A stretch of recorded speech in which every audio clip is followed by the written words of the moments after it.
Армысыз тыңдарман, Жан Құмар арнасына қош келдіңіз. Мұнда өмірде болған оқиғалар баяндалатын болады.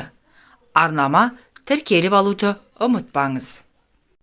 Реанимация деген палата өлі мен тірінің арасындағы майдан алаңы іспетті. Бұл палатада жатқан жандар о дүние мен бұ дүниенің шекарасында тұрған деп есептеңіз. Екі адамдық палатада ұзын бойлы, шашы ерте ағарған құс мұрынды көршім тұнжырап жатады да қояды. Анда-мында үхлеп, кеудесін жара күрсінетіні бар. Ары-бері жүрмеген соң адамның іші пысады. Көршіңмен әңгімелесіп, уақыт өлтіргің келеді.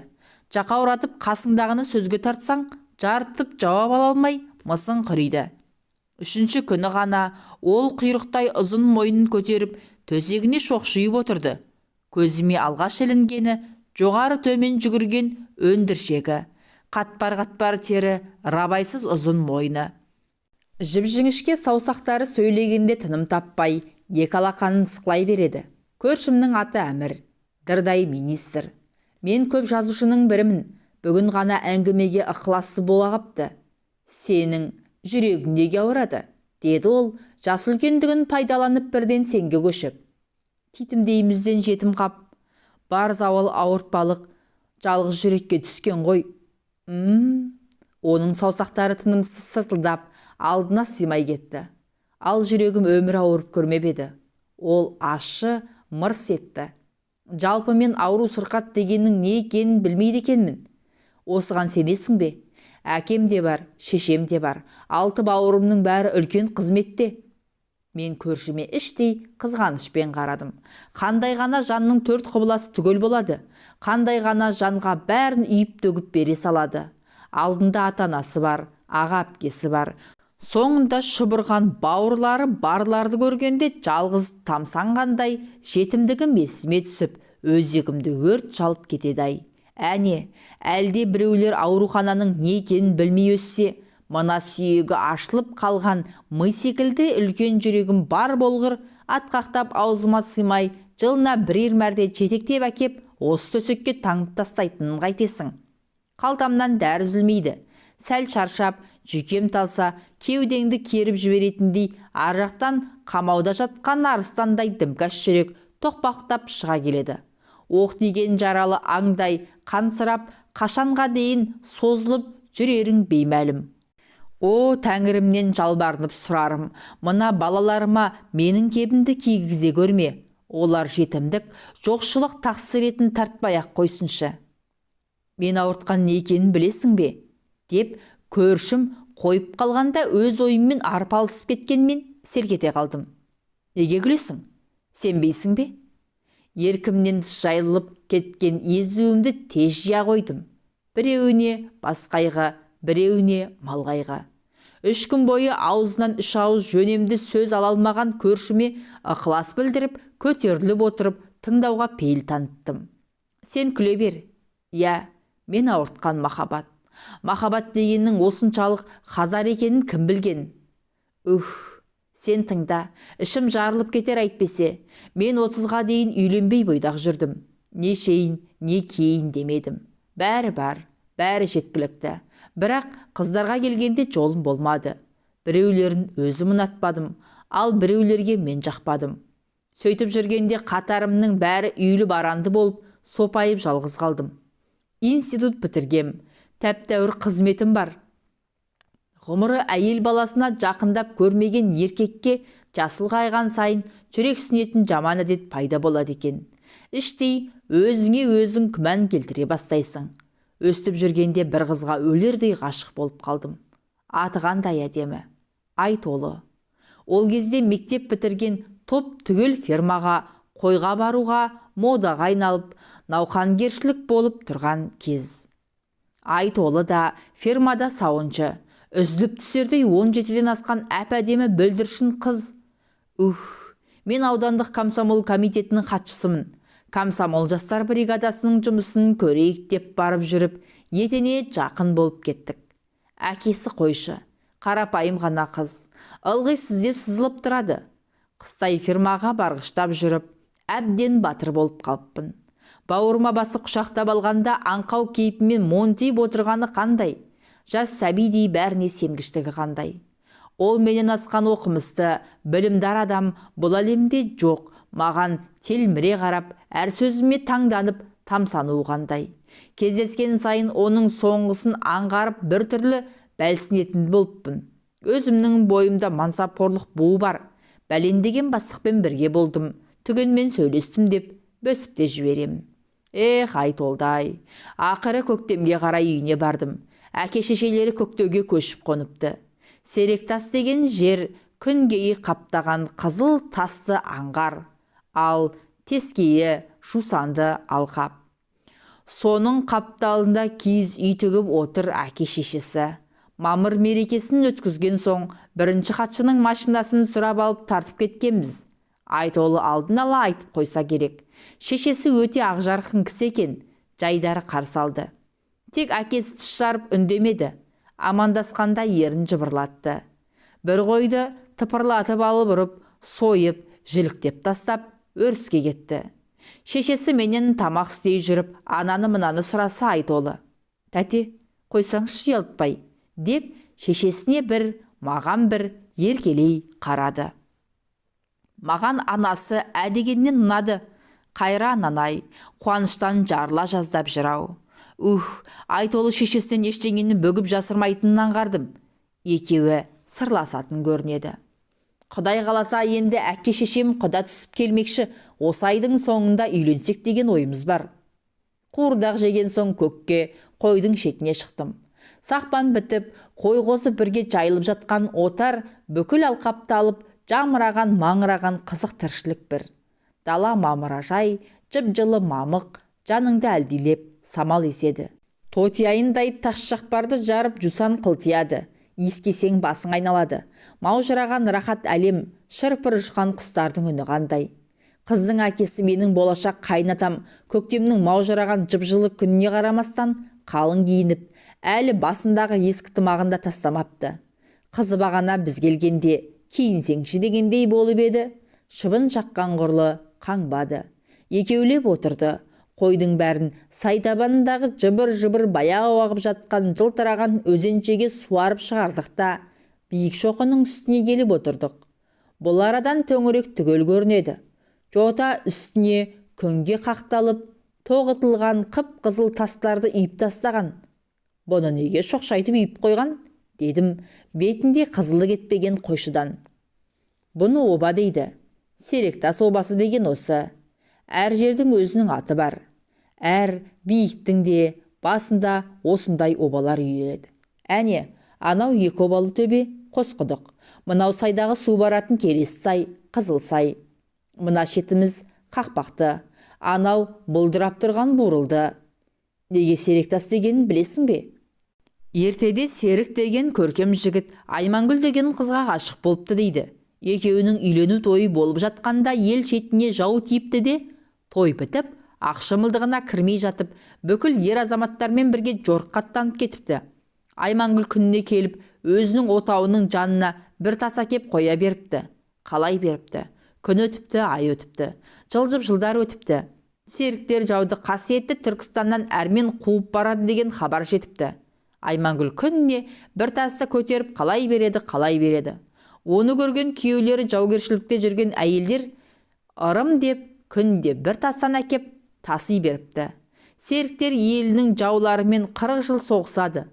40 жерінен жарардар болыпты. Уыздай жас жігіт 60-тан асқанда қалжырап қансыраған шал болып елге қайтыпты. Сағыныштан әбден қартайып кеткен кемпір Аймангүл қалаған тастар 40 жылда биік тауға айналыпты. Күнде сол таудың басына бір тасты көтеріп апарып қойып, күйеуі кеткен жаққа көз талғанша қарайды екен үздігіп. Сөйтіп, қарап отырғанда қайындары айқайлап, сүйінші сұрап шауып келеді. Сол хабарды естігенде Аймангүл осы өзі қалап жасаған тас шоқының үстінде жүрегі жарылып өліп кетеді. Серік келіп, жарының басын көтеріп, отырып, көзінен жасы алыптаран болып, бір күн бір түн жылапты да, ол да үзіліпті. Содан осы шоқы Серіктің тасы, Серіктас, Серектас болып аталып кетіпті. Ары бері өткен жүргінші жолаушылар сол екі бейбақтың басына бір-бір тастан әкеліп қалайды екен. Сен де балам, бір тас әкеліп, мына обаның басына қала, деді Айтолының әкесі. Жарықтық осы әңгімені маған неге айтты екен деп соңғы күндер қайта-қайта ойлаймын кеп. Неге айтты? Бір тасты көтеріп шоқының басындағы обаның үстіне қойдым. Айтолының үйінен ет жедік те қайтып кеттім. Қайтар кезінде Айтолының әкесі: «Қарағым, тойларың өткенше құда түспей тұрып, қайын жұртқа күйеу келер болмас», деді. Бір жұма өткен соң мені военкомат шақырды. Ол кезде әскери заңның күшті кезі. Қолыма повестка беріп, 6 айға жаттығуға жібергені, жарты жыл бойы керсетік киіп, Новосибирскіде жертеп келедім. Құда түсу, үйлену әрине уақытша тоқтап қалды. Еріккенде хат жазам. Хатын алып оқуда қызық. Аңқауым менің. Не деген сезім, бөлдірлік десеңші. Әскери жаттығудан күзде қайттым. Келген күннің ертесіне жұмысқа шықсам, Айтолы телефон соғады. «Қазір жетем» дейді. Мына Қарашада тұрады. Түске таман кеңсеме кіріп келді. Сағынып қалыппын. Бас салып құшақтасам солқылдап кеп жылайды. Көз жасының мөлдіреп төгілген ай. Айдап отырып, Айтолым дертіп тілеміс деген жолдасымның үйіне бардым. Әйелі екеуі құрақ ішіп қарсы алды. Арақ шарап ішіп думандаттық. Енді болатын тойды өткізуді ақылдастық. Айтолы байқұс көзі боталап, мұңданып маған қарай береді, қайрай береді. Әбден сағынған ау байқұс. Көзінде мұң бар сияқты. Намыс тұрғандай ма, қалай? Сағынышым деген қиын ғой шынында. Мен де сағынғам. Енді біргеміз жаным, біргеміз деп қоямын іштей. Ол ақылеп-үхілеп буындары сатылдап орнынан түрегеп терезе алдына барды. Далада аңыраған аяз, түгел қырау. Алақанымен терезе әйнегінен сүзіле қарап, бір қауым үнсіз тұрды. Нені ойлады екен? Сырықтай ұзын абарық, жауырыны күдірейіп, телміріп, қайта-қайта әйнекті үрлеп, сыртына телміре қарадай кеп. Жүрек сырқатына негізінде толық етжеңді адамдар ұшырайтын еді. Мынаның арық-қырым еті жоқ. Деп қойып, төсегінің үстіне аяғын салбыратып жіберіп қойып, әңгімесін жалғады. Сол түні тілемістікіне қонып қалдық. Екеумізге бір бөлмеге салып берген. Маған жерге, Айтолға диванға. Тілеміз де, келіншегі де жымың-жыңым етіп қояды. Әдей көз үшін ғана осылай істедік дегенбіз. Ол шешінбей диванға сұлық отырып қалды. Шамды өшіре салдым. Батылмын. Қыз қорғаныштан сайын өршелене түсем. Қасыма сүйрегендей қылып әкеліп жатқызып киімін шешіп тастадым. Қыз икеміме көне берді. Сөйтсем...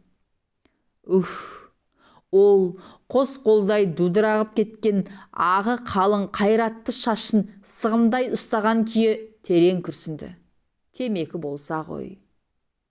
Сөйтсем, сиыр фирмасы көктем көтеріле таудың етегіне көшіп қоныстанады. Сауыншылар ауылдан күнде барып келіп қатынайды.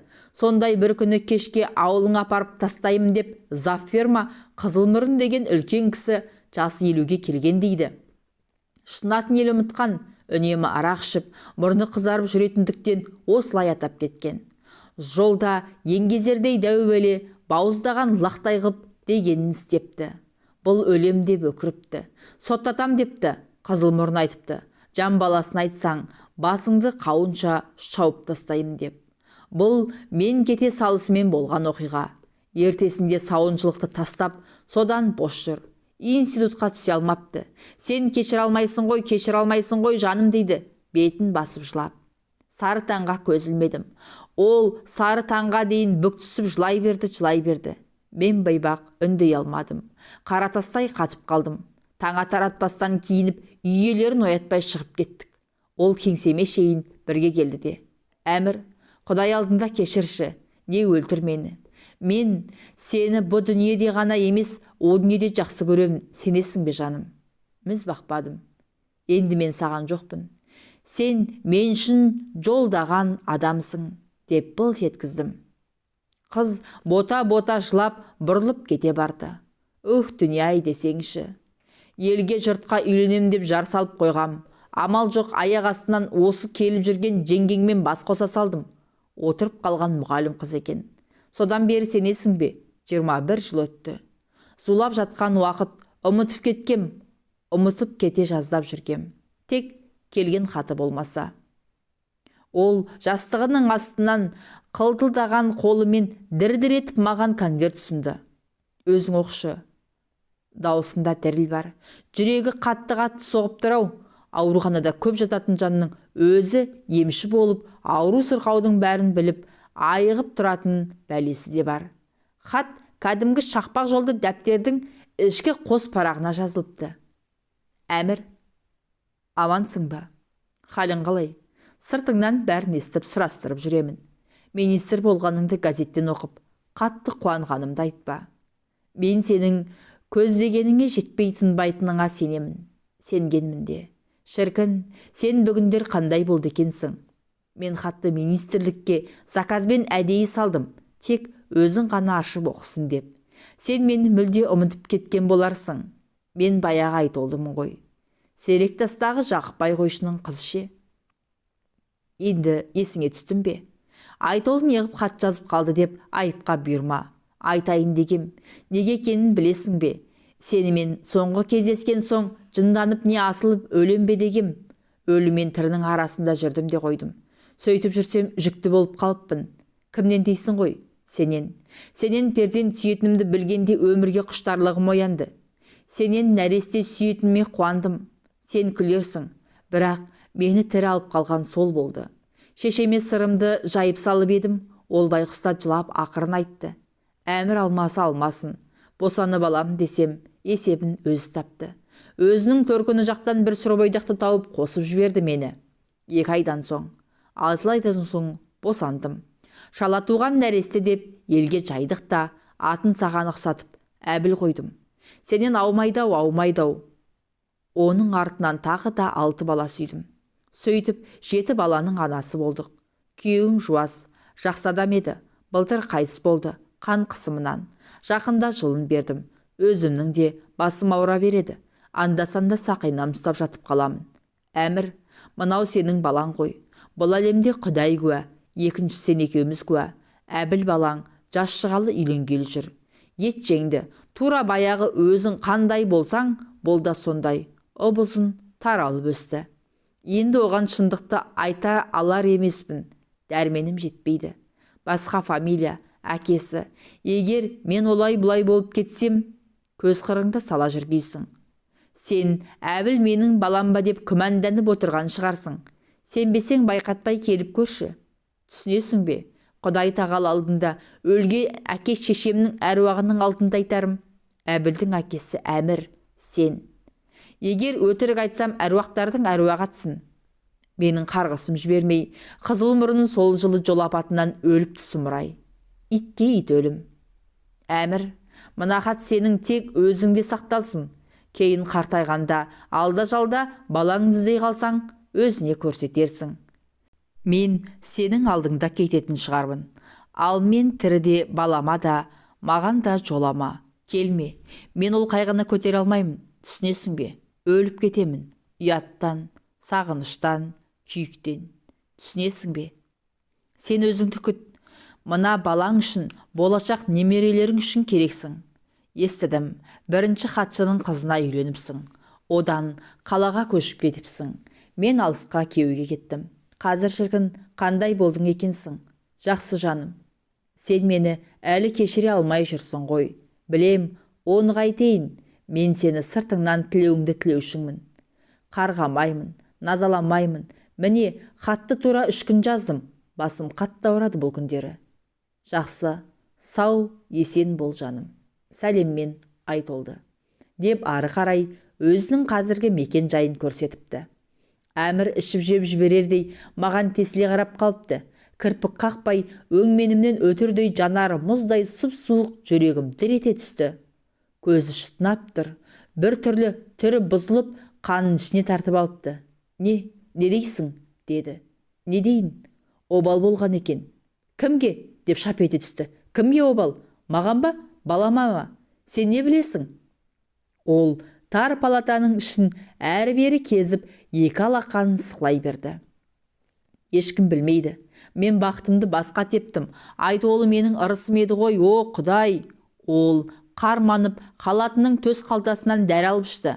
Менде жүрек жоқ. Ол баяғыда беріш болып қатып қалған. Айтолыны қуған күні қара тасқа айналып кеткен шығар. Біздер, адамдар, неге мақлұқпыз? Аяу, кешірім, түсіну дегенді неге білмейміз, неге, а? Министр ары-бері жүрген соң, сізге жүруге болмайды, демалыңызшы, дедім, тіпті құлақ аспады. Бір кезде елдіп сыртқа шығып кетті. Сәлден соң медбике қыз жетектеп әкеп, жатқызып, екеумізге дәріс алды. Темекі тауып берші қарағым, деп еді. Медбике тік мінездеу екен. Сізге темекі шекпеңіз деп әйеліңіз табыстаған, болмайды, деп төтесінен доқ еткізді. Көршім сәл-пәл тыныштанғандай көрінген. Шіркін-ай, деді тамсанып, өңдіршегі жоғары төмен қозғалып. Мені ібіліс айналдырды ғой. Сен білесің бе? Сен білмейсің ғой. Осы қатталғалы мен бәрін сағындым. Кеудемді бір өкініш буып, жүрегім аузыма тығыла түсе береді. Өзегіме өрт болып бірдеңе тұрғандай. Бүкіл әлем ішім бықсып өртеніп кетті ғой. Мансап, тақ, құрмет, қошемет дейміз-ау. Не үшін керек соның бәрі, не үшін, а? Егер сен өз ошағыңда бақытты болмасаң, түтінің әрмен жалғаспаса, жаным-ай. Я, сен білесің бе?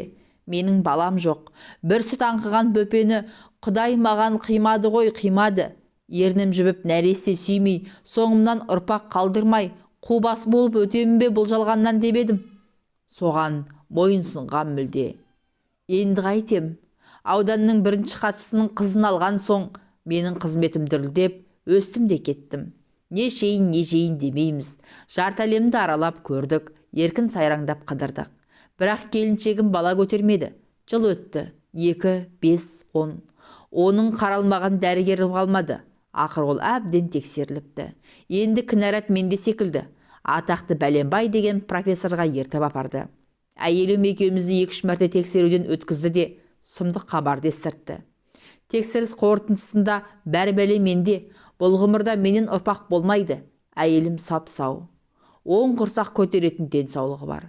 Бәріне мен кінәлім. Енді қайттым. Шынында да әйелім борықтай топ-толық, бетінен қан тамып тұр. Мен міне көтерем түйедей ілініп арықпын. Қатты күйзеліп қорланғаным-ай. Мен сенімен ақыреттік біргемін. Құдай қос көрмесе қайтеміз. Өстіп, жарасып, бір-біріміздің қабағымызға қарап өтейік деп балаша әлдейледі. Енді не істеймін? Бала сырап алсам ба деп дедім жаққа барып көрім.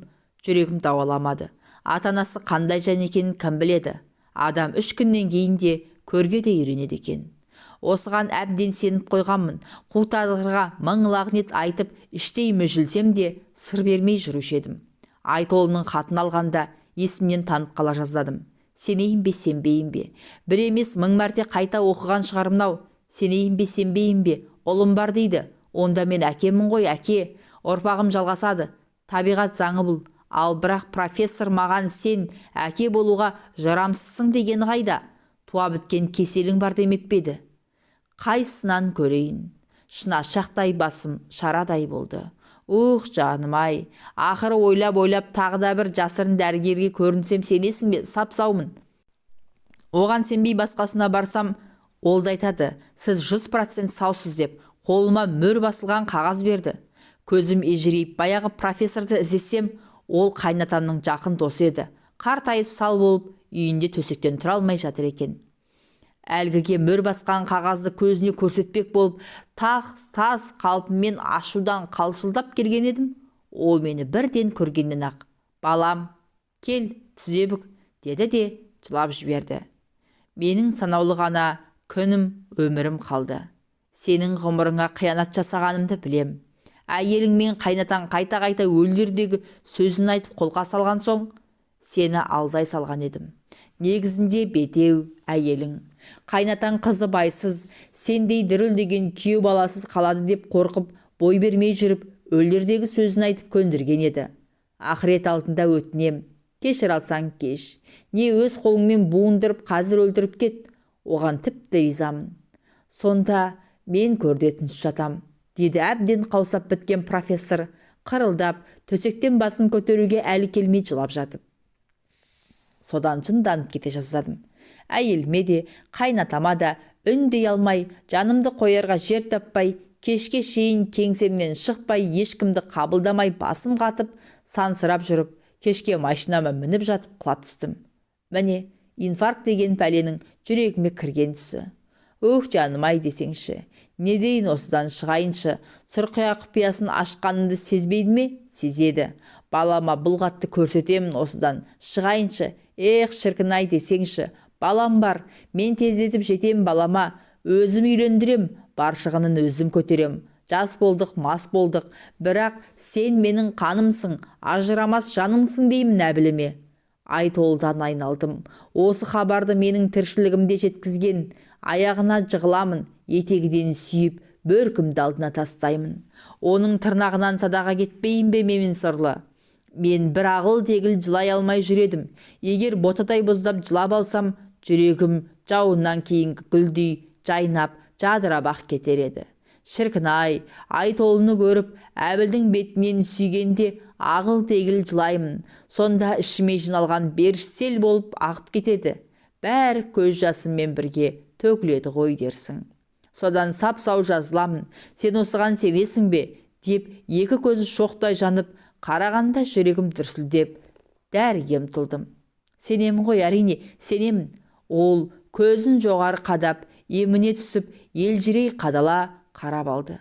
Балам, міне, әкең келді алдыңа, мынау Айтолы шешең деймін. Балам да өкіріп жылайтын шығар.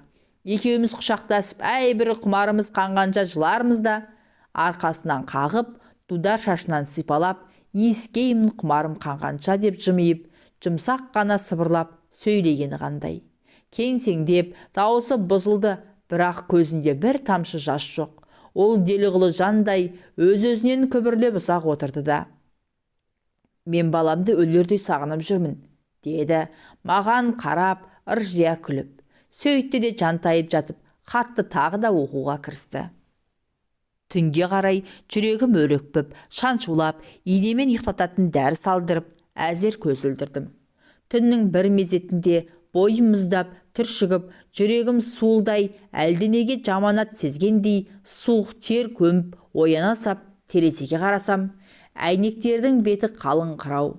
Бозарып жатқан әмірдің төсегіне көзім түсіп, жетіп бардым. Әмір шалқалай созылып, керілген қалпы, сіресіп қатып қалыпты. Көз шарасынан шыққандай, денесі тастай сұп-суық, тым ұзарып кеткен секілді. Жансыз тастай денесін жұлқылай беріппін. Десем, үнім шықпайды. Жүрегімді ұстай палатаның есігін айқара ашып жіберіп айғай салдым. Ау! Біреулер бері жүгіргендей болды. Ағараңдаған сұлбалар мұнартып көлбең-көлбең ұзап бара жатқандай, көзім мұнарланып аппақ шымылдық тұтыла берді. Қайта өз орныма жете алмай, есімнен танып құласам керек. Тас төсекте таңылып, одан ұзақ 3 ай бойы сарылып жатып, дімкәс жүректі ілдалап, жөнелткен болып, ауруханадан шыққаным жаңа. Әмір есіме түссе болды, жонарқамнан қара тер бұрқ ете қалады. Қол аяғым ысиды. Оның орнына жаңа министр тағайындалған радиодан естідім. Ал баяғы хат қайда? Айтолы байғұс не істеп жүр? Бәрінен бейхабармын. Әмір о дүниеге аттанып кетті. Тірі куәм мен қалдым. Маған бұл фәниде таусылмас борыш арқалатып кетті. Ақыреттік парыз. Осы жазғанымды оқып, Әбіл әкесінің кім екенін білер ау. Әкесінің ұлына айта алмай кеткен ақыреттік парызын өтегенім бұл. Әбіл, балам, сен қайдасың? Еркек тоқты, жат жұрттық болмас. Нағашыбек Қапалбекұлы, Ақшымылдық әңгімесі.